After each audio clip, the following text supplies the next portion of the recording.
But they're a friendly lot. They're all That's a cousins. big boy. That must be a very important country we're dealing with. Did you want to move your camera over here? Or are we going to have a side shot? Why don't you move it over here? Go ahead. Who are you shooting for? Where's the pool? We're pool. Just go a bit more centre. Sorry. Just come 1 minute, please. Thank you.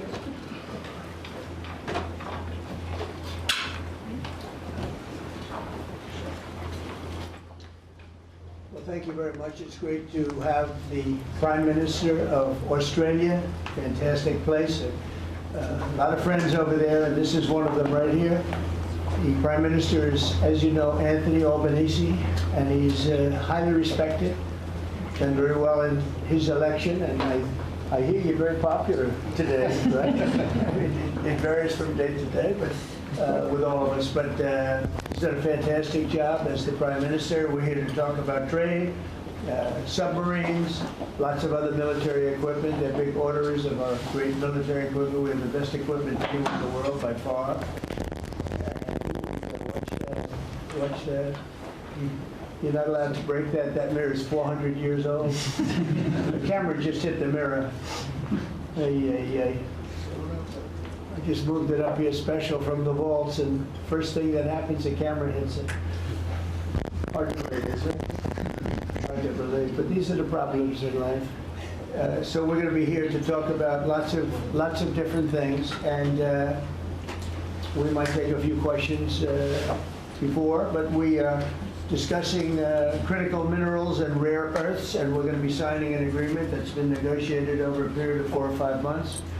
And it was sort of good timing that we got it done just in time for the visit. And we worked together very much on rare earths, critical minerals, and lots of other things. And we've had a very good relationship. We've been working on that for quite a while. In about a year from now, we'll have so much critical mineral and rare earths that you won't know what to do with them. They'll be worth about $2. But in the meantime, we're working with Australia and other countries. They're working with us too, but other countries also on that. But we're really working on anything having to do with military protection, military ships, vehicles, guns, ammunition, everything, the whole thing. We've been long-time allies, and I would say there's never been anybody better. We fought wars together. We never had any doubts, and it's a great honor to have you as my friend. It's a great honor to have you in the United States of America. Please, would you like to say something? Well, thank you so much, Mr. President, for the invitation here to the White House and for showing us around the improved Oval Office, and for what you're doing around here as well, and for the great honour as well of my delegation staying just across the road. We could have walked, but they didn't let us. We drove all of 20 metres there from Blair House, but it's a great honour to be able to stay there. We are great friends and we're great allies, and this is a relationship that's been forged in the battlefields of the world. We have stood side by side for freedom and democracy, and congratulations, I must say, Mr. President, on the work that you've done with the Middle East. Is an extraordinary achievement. And on defence, we've already had a discussion about taking it to the next level. Our defence and security partnership with AUKUS is so important for us, and I thank you for the support that the administration are giving as well. You've had the Chief of the Navy here as well, which will play obviously a very critical role with the subs and increasing the security for the region and the world.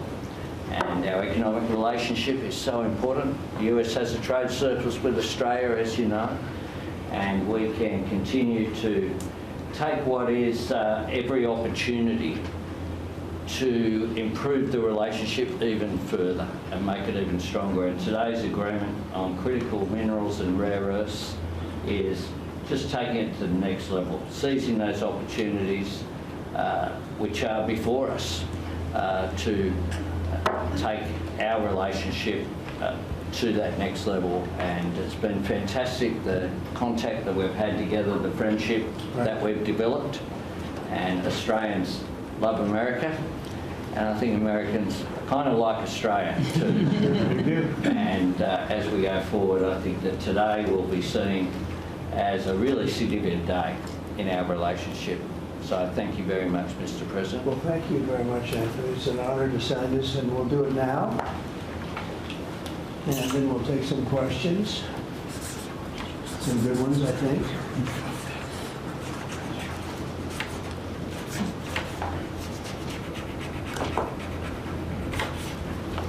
Okay.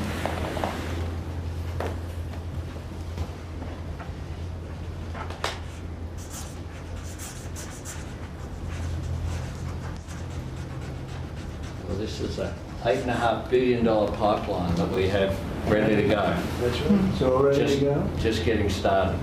And we're doing a real job on rare earth and many other things. Perhaps I could ask John to say a few words, and then we'll exchange papers. But just how are we doing on your naval purchases and all of the submarines that we're working on with Australia? How's that going?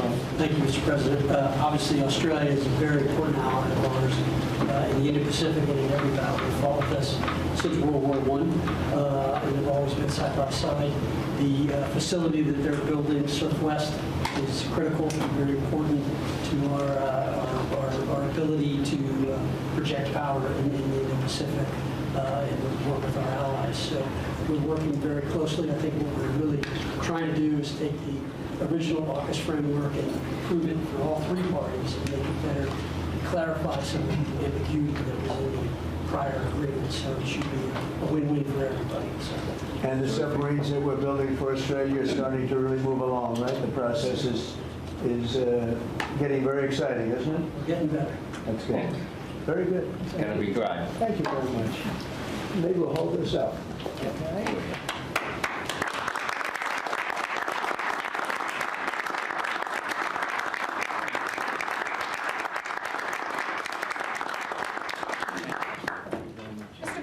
Mr. President, on the Caribbean strikes, Mr. President. The AUKUS Defence Pact that the Prime Minister just mentioned, it is a critical issue for Australia. Yes. You haven't really spoken much about it publicly. It was a deal that was done under Joe Biden to sell submarines to Australia at a time when you're not really making enough for your own needs. So can you tell us, have you gotten across the details of the deal?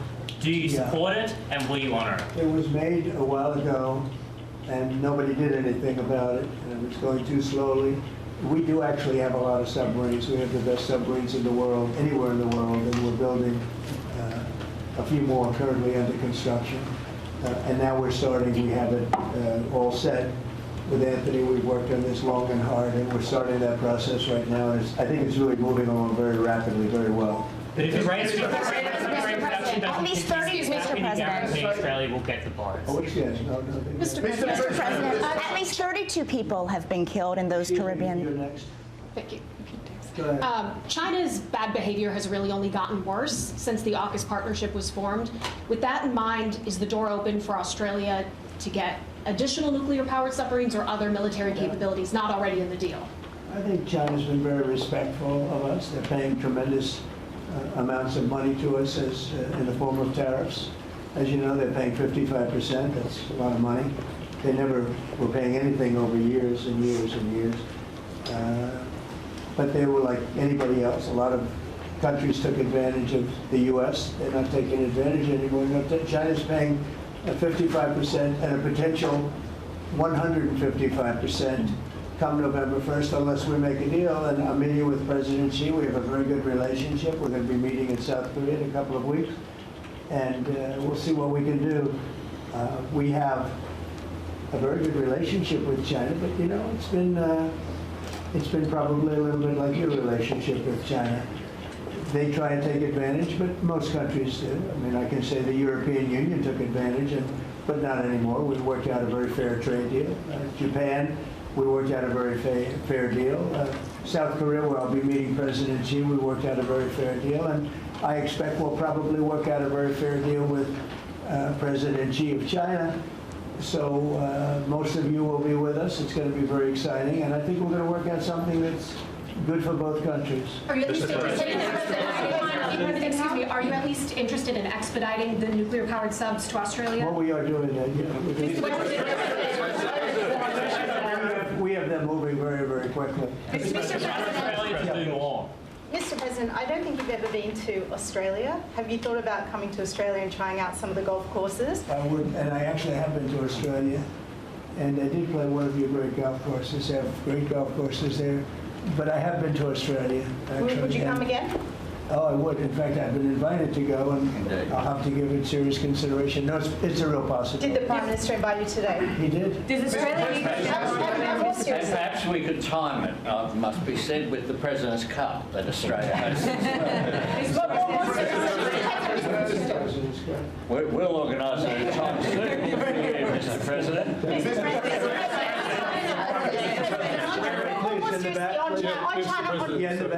Mr. President, the Prime Minister mentioned that there's a trade imbalance that's very heavily in America's favour. Why does America slap such heavy tariffs on a friend and ally like Australia? Well, we do in some cases. We do in many cases because we've been treated unfairly. But actually, the tariffs are very light. The one thing is you buy a lot of airplanes, so that helps because you buy a lot of the beautiful Boeings, the best of the Boeings. Boeing, and by the way, Boeing is really doing well. They have lots of orders, and they're really doing a great job. They make a great plane. But Australia, because of its location, which is great, but one of the things dictated by that location is you have to order a lot of airplanes. So I guess we have that advantage. They need a lot of airplanes in Australia, and that gives us a little bit of it. Mr. President, yeah, your Secretary of War, Pete Hegseth, in his Shangri-La speech in, I think it was May, warned about the potential likelihood or threat of President Xi ordering an invasion of Taiwan. 2027 is also the year that Fleet Base West is supposed to start rotating those US and UK submarines. Do you see AUKUS as a deterrent for China in the Indo-Pacific? Yeah, I do. I think it is, but I don't think we're going to need it. I think we'll be just fine with China. China doesn't want to do that. First of all, the United States is the strongest military power in the world by far. It's not even close. Not even close. We have the best equipment. We have the best of everything, and nobody's going to mess with that. And I don't see that at all with President Xi. I think we're going to get along very well as it pertains to Taiwan and others. Now, that doesn't mean it's not the apple of his eye, because probably it is. But I don't see anything happening. We have a very good trade relationship. We're going to have a very good, I think, when we leave South Korea, could be wrong, but I think we'll end up with a very strong trade deal. Both of us will be happy. I don't see that happening. Mr. President, given the trade surplus that the US enjoys with Australia, would you consider lifting the tariffs that you've imposed on Australia? And can you give us any details about the critical minerals agreement that's been signed? Have been amazing because, tariffs have been really a reason that I was able to settle almost all of the, I've settled 8 wars in 8 months. Not bad. I have one more to go. It's Russia-Ukraine, and I think we'll get there, but it's turned out to be nasty because you have 2 leaders that truly hate each other. You can't have it all, right? They hate each other beyond all else, and it makes it actually a little bit difficult. But we try, of the 8 deals, I would say because of tariffs, 4 or 5 of them were settled. It's an amazing thing, the power of tariffs in terms of our country, but tariffs have always been used against us. We never use them against anywhere else. And now you have a president that for national security reasons and other reasons is using them, and we've become a very rich nation again and a very secure nation again, but we've also become a nation that used that power of tariffs and the power of trade to settle 5 of the 8 wars that I've settled. I've settled 8. I'm very proud of that. Nobody else has settled 1. I don't think there's been an American president that settled 1. I think there probably hasn't been outside of the 2 countries involved, or however many are at war. I don't think there's ever been an outside country that settled a war, period. So I settled 8 in 8 months. I'm proud of that. Now, in the meantime, I'm running a country that's right now we're the hottest country anywhere in the world. We were dead. A year and a half ago, we were a dead country. Now we're the hottest country in the world, economically and otherwise. So, but I will say this, Australia pays very low tariffs, very, very low tariffs. Australia pays among the lowest tariffs. Mr. President, concerned in Australia that it's taken 9 months to get this meeting. Have you had any concerns with this administration, with the stance on Palestine, climate change, or even things the ambassador said about you in the past, the Australian ambassador? I don't know anything about him. I mean, if you say bad, then maybe he'll like to apologize. I really don't know. Did an ambassador say something bad? Don't tell me that. Where is he? Is he still working? Yeah. You said bad? Before I took this position, Mr. President, but I don't like you either. And probably never will. Go ahead.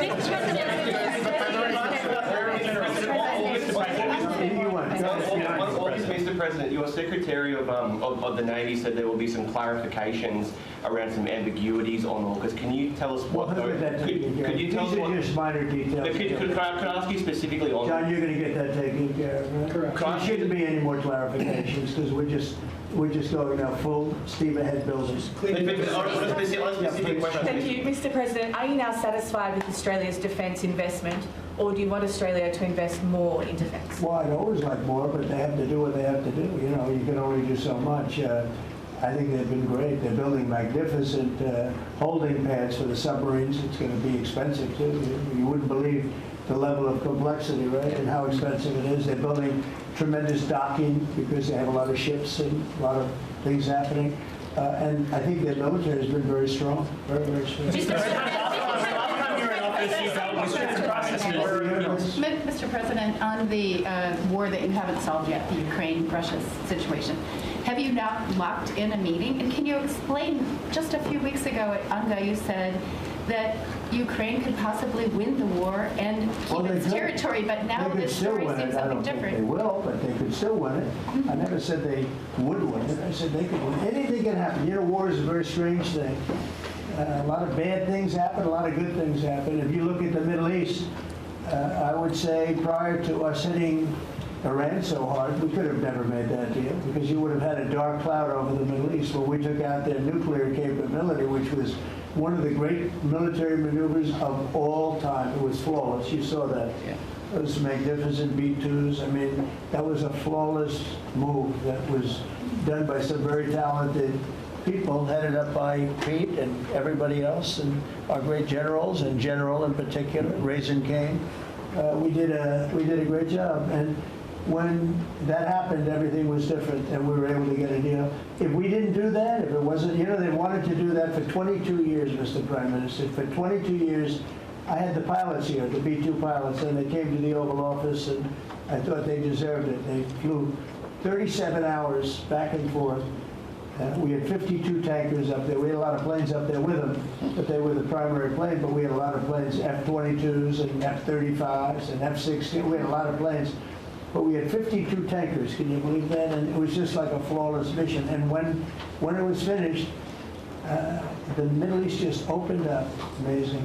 And they wanted to do it for 22 years. The pilots came up to me, they said, you know, for 22 years we practiced this maneuver. 3 times a year for 22 years, our predecessors and us. These are now young pilots, you know, but they're older now, predecessors practiced it. And they said, we never had a president that would let us do it, but I let him do it. And it totally opened up the Middle East. It took the cloud over we had a dark cloud over the Middle East, and now it's all, I mean, we have a little situation relatively with Hamas, and that will be taken care of very quickly if they don't straighten it out themselves, because they're in violation of their...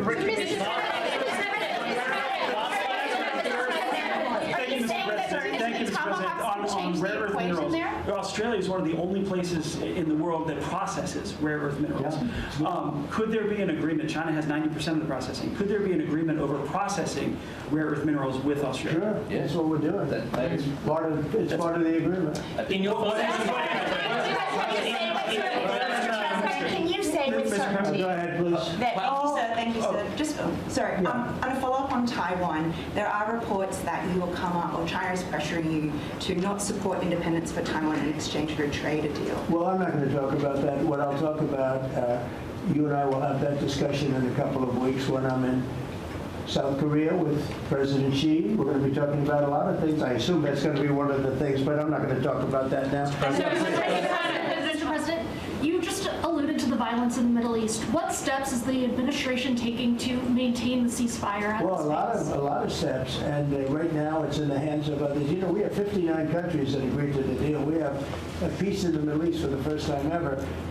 We made a deal with Hamas that, you know, they're going to be very good, they're going to behave, they're going to be nice, and if they're not, we're going to go and we're going to eradicate them if we have to. They'll be eradicated, and they know that.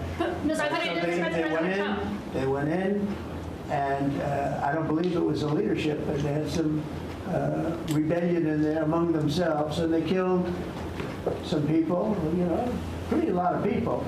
But this is a violent group. You know, you probably noticed over the last 100 years, this is a very violent group of people. And they got very rambunctious, and they did things that they shouldn't be doing. And if they keep doing it, then we're going to go in and straighten it out, and it'll happen very quickly and pretty violently, unfortunately. Yeah, just following up on that question, when you say we are going to eradicate Hamas, who is we? Does that include American boots on the ground? Could you clarify that? No, it won't be on the ground at all. We don't need to, because we have many countries, as you know, signed on to this deal. The way I view it, 59 countries, and unanimous. There's never been, nobody ever believed us. Countries that 4 months ago didn't like each other, and now they're all aligned together. I mean, we've had countries calling me when they saw some of the killing with Hamas, saying, we'd love to go in and take care of the situation ourselves. In addition, you have Israel would go in 2 minutes if I asked them to go in. I could tell them, go in and take care of it. But right now, we haven't said that. We're going to give it a little chance, and hopefully there will be a little less violence. But right now, you know, they're violent people. Hamas has been very violent. But they don't have the backing of Iran anymore. They don't have the backing of really anybody anymore. They have to be good. And if they're not good, they'll be eradicated.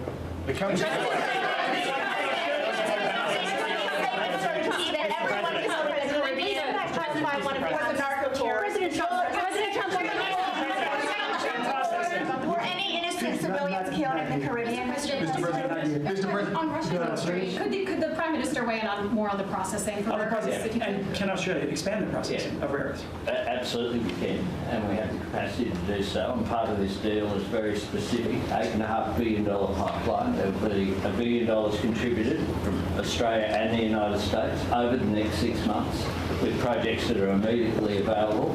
There's 3 groups of projects, ones that are joint activities between Australia and the United States, such as Alcoa. Secondly is projects that will be US investment that the US will undertake in Australia, including processing, and then ones that Australia will undertake, some as well. One of them is Australia, the US and Japan as well. So what we're trying to do here is to take the opportunities which are there. Australia has had a view for some time, a bit similar to putting America first. Our plan's called A Future Made in Australia, which is about not just digging things up and exporting them, but how do we make sure that we have across the supply chains with our friends being able to benefit, seize those opportunities. So we certainly see part of what this is about isn't just digging things up, it's also about processing, including the joint ventures between Australia and the United States. Prime Minister, can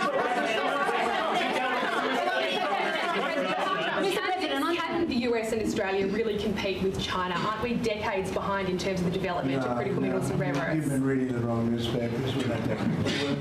We are way ahead of China militarily, the United States. We're way ahead of them in every form of military, other than they're building a lot of ships, and we'll have that started. We'll be catching them on that. When it comes to critical minerals, Mr. President? When it comes to weaponry, when it comes to, right now, AI. The big thing is AI. They're building more plants in this country than anybody ever imagined. We're going to have over $20 trillion of investment for this year. The most we ever had was a tiny fraction of that. As an example, Biden, who's the worst president in the history of our country by far, by the way, but they were less than $1 trillion for 4 years. We're already now breaking $18 trillion of investment in 8 months. $18 trillion. No country in history has ever done that. We're way ahead of China in AI, and we're way ahead of China militarily from the standpoint of the sophisticated weapons. We have weapons that a lot of people don't even know about, and I got them started 4 years ago. I rebuilt the military 4 years ago, fortunately, because Biden didn't do anything but give a piece of it away to Afghanistan. Fortunately, as much as it sounded like it was a small part of what I built, but the Afghanistan giveaway was one of the worst. That was probably the most embarrassing day in the period in the history of our country. But we have the greatest military, we have the best equipment, we have the best manufacturers of equipment, we have the best weapons. When you look at our weapons, and we've been talking a lot about our weapons, everybody wants our weapons. It's great to be working with Anthony. It's great to be working with the people of Australia because they also, I mean, it's a smaller country, but you have done a fantastic job in weaponry and the kind of things. So we do a lot of joint work together. Our militaries work very, very closely together. We've been really an amazing ally when you think of it, right? There's never been any games. We're strongly committed, and they're strongly committed. There are some games with other countries, but there haven't been games with Australia.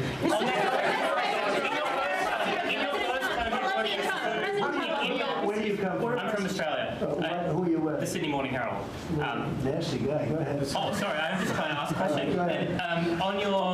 In your first term, you worked with two Australian Prime Ministers, Scott Morrison and Malcolm Turnbull, you might remember. They were from same side of politics as you. Mr Albanese's different side. Can you tell us a bit more about what it's like to work with Mr Albanese compared to those two? Well, I got along. I mean, that wouldn't be fair because, the man on my right has a big advantage. You know that, right? But I think he's doing a really good job, and we've had a very good relationship. I don't want to compare one with the other, but I'll tell you, they really have a great prime minister. Thank you. I'll use it in the ads in 28.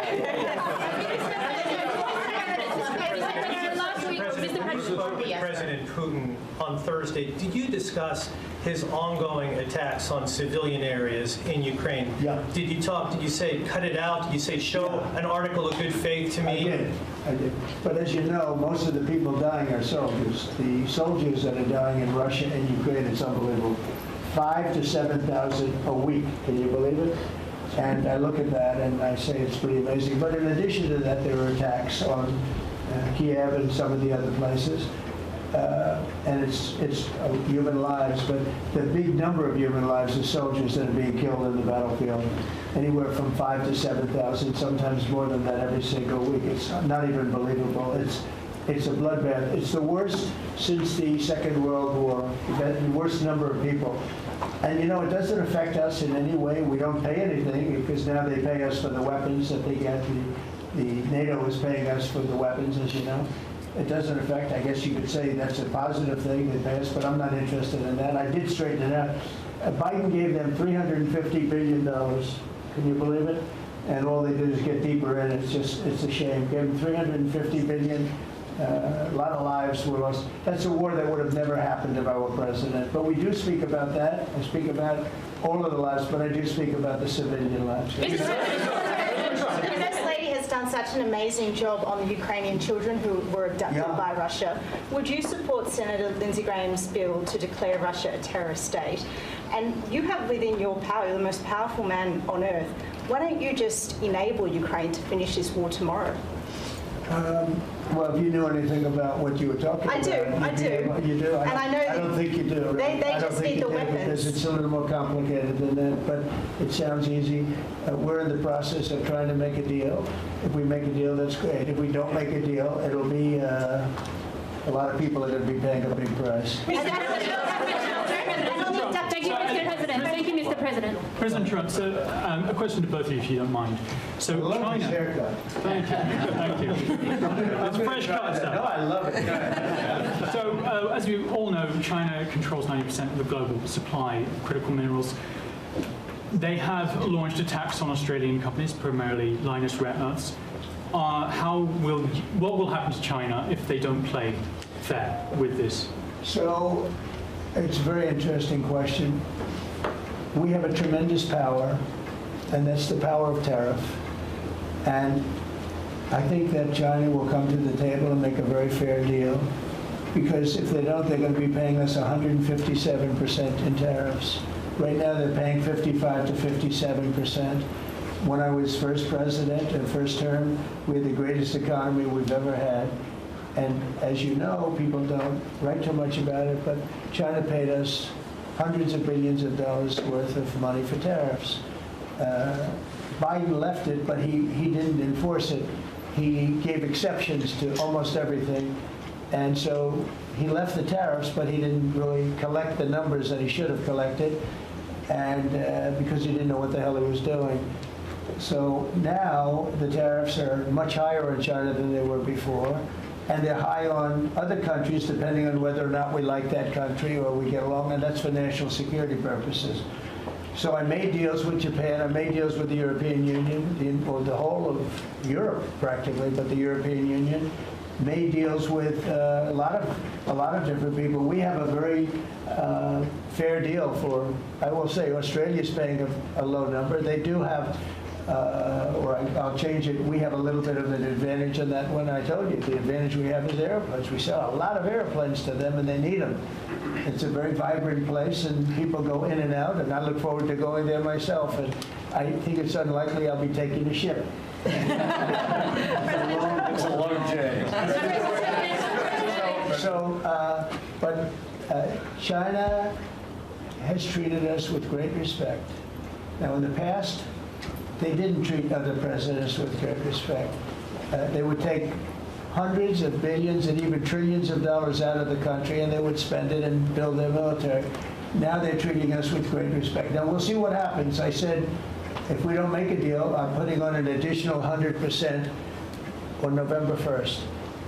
I think we'll make a deal. They threatened us with rare earths, and I threatened them with tariffs, but I could also threaten them with many other things, like airplanes. You know about airplanes, because they can't get parts for their airplanes. We build their airplanes. We do a great job. They're largely Boeings.